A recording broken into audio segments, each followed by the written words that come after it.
বুঝেছি, হচ্ছে আমি বুঝে গেছি, তোমার প্রশ্ন বুঝে গেছি, প্রশ্ন বহুবল উত্তর দিচ্ছি তো আমি বুঝে গেছি। আমি এগুলো কনসলিডেটেড, এগুলো আস্তে আস্তে কনসলিডেটেড হয়ে যাবে, 100টা থাকবে না, কনসলিডেটেড হয়ে যাবে।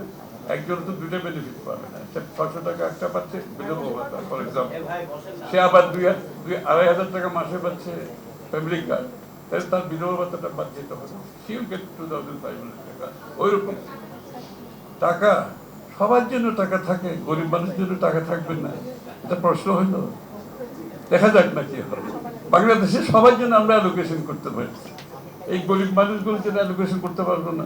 আমরা তো অলরেডি 14,000 কোটি টাকা অ্যালোকেশন করেছি এর জন্য। এটা তো আবার সময় লাগবে। হেলথ এডুকেশনের আপনি অ্যালোকেশন দেখবেন, আমি তার সংখ্যা আপনাদের এখন বলতে পারবো না। আমরা যখন যেটা বলেছি ওটার জন্য অ্যালোকেশন ওইভাবেই হবে, বাজেটে দেখতে পাবো, কোনো অসুবিধা হবে না। আমার কথা হচ্ছে বাস্তবায়ন। Allocation is not an issue, allocation will be there. স্বাস্থ্য শিক্ষা খাতে আগের চেয়ে অনেক বেশি। বাস্তবায়নটা নিয়ে আমাদের প্রশ্ন, কত ফাস্ট আমরা এগুলো বাস্তবায়ন করতে পারবো, এটাই হচ্ছে আমাদের ওয়ারি, এবং এইটার জন্য আমরা কাজ করছি কিভাবে বাস্তবায়ন করবো। তো এভরি মিনিস্টার, প্রত্যেক সেক্রেটারি, তার মিনিস্ট্রি, প্রত্যেকটা বাজেটের রিপোর্টিং কন্টিনিউয়াসলি ড্যাশবোর্ড যদি কেউ ফেল করে, ওই ড্যাশবোর্ডে ওটা দেখা যাবে যে এই প্রজেক্ট এই মিনিস্ট্রি পিছিয়ে আছে, কেন পিছিয়ে আছে, you have to answer. Everybody is accountable. This government, prime minister থেকে শুরু করে আমরা সবাই অ্যাকাউন্টেবল। ইটস নট দ্যাট এখানে কোনো অন্য কিছু করার সুযোগ নেই। Everybody is accountable, like I am accountable to you. এখন আমি কেন উত্তর দিচ্ছি? আমরা রিক্যাপিটালাইজ করার জন্য কাজ করছি, রিক্যাপিটালাইজ তো করতে হবে। অস্থিরতা তখন কমবে যখন ব্যাংকগুলো রিক্যাপিটালাইজ হবে, ডেপোজিটের টাকা ফেরত দিতে পারবে, ডেপোজিটাররা কনফিডেন্স পাবে, আবার ডেপোজিট করবে, ব্যাংকগুলো ল্যান্ডিং করতে পারবে। This is the cycle. Thank you, আমার যেতে হবে, সরি।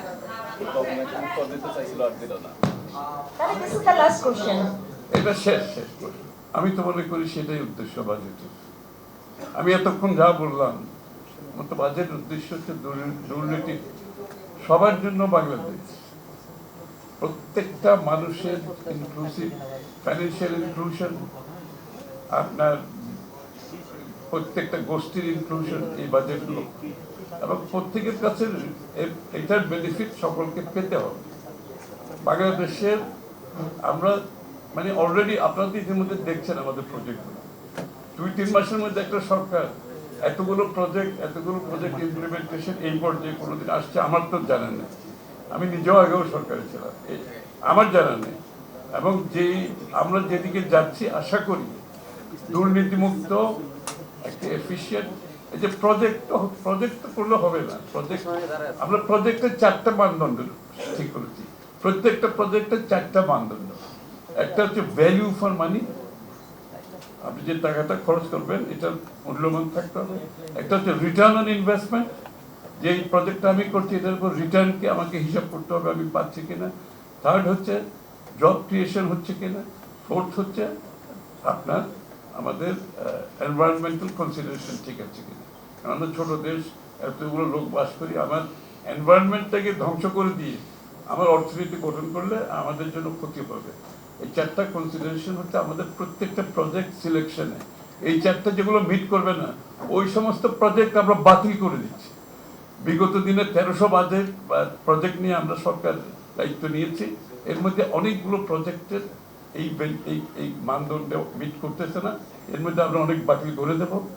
আর কিছু যারা বেশি খরচ করে ফেলেছে এগুলোকে আমরা রিপারপাসিং, এটাকে আরও কীভাবে best utilisation, return on investment করা যায় আমরা চেষ্টা করছি। আর সামনের দিকে যে নতুন বাজেটগুলো, নতুন প্রজেক্টগুলো হবে, এগুলো 4টা মানদণ্ড মেনে করতে হবে, এর বাইরে কোনো প্রজেক্ট করা যাবে না।